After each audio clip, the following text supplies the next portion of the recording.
આજે આપણે બનાવીશું બહાર મળે તેવા ઘઉંના લોટના મોમોસ। તો ચાલો આપણે મોમોસ બનાવવાનું શરૂ કરીએ। તો મોમોસ બનાવવા માટે મેં અહીંયા 300 ગ્રામ જેટલી કોબીજને ચોપરમાં ચોપ કરીને રાખી લીધેલી છે।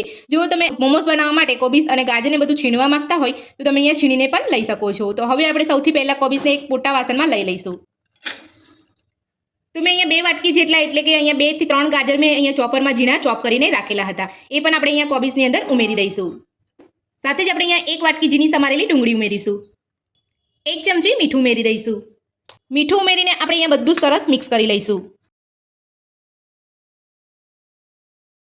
તો આ રીતે આપણે અહીંયા મીઠું ઉમેરીને બધું મિક્સ કરી લઈશું તો જે વધારાનું પાણી હશે એ બધું જ અહીંયા નીકળી જશે ને સરસ અહીંયા એકદમ કોરું થઈ જશે।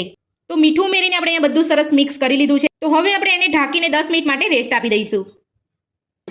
તો હવે આપણે મોમોસ બનાવવા માટે ઘઉંનો લોટ બાંધી લઈશું। તો લોટ બાંધવા માટે મેં અહીંયા 2 વાટકી ઘઉંનો લોટ લીધો છે। તમારે અહીંયા વધારે ક્વોન્ટિટીમાં બનાવવાના હોય તો તમારે એ રીતે અહીંયા લોટ બાંધવાનો છે। તો બહાર જે મોમોસ મળતા હોય છે એ મેદાના લોટના બનતા હોય છે, તો આ રીતે તમે ઘઉંનો લોટનો ઉપયોગ કરી અને હેલ્ધી અહીંયા તમે મોમોસ ઘરે બનાવી શકો છો। તો આપણે અહીંયા લોટ લઈ લીધો છે, તો હવે આપણે એમાં અડધી નાની ચમચી જેટલું મીઠું ઉમેરીશું।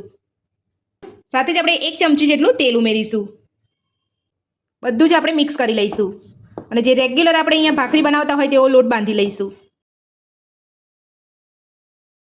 તો બધું જ આપણે અહીંયા મિક્સ કરી લીધું છે। તો હવે આપણે થોડું થોડું પાણી ઉમેરતા જઈએ અને લોટ બાંધી લઈશું।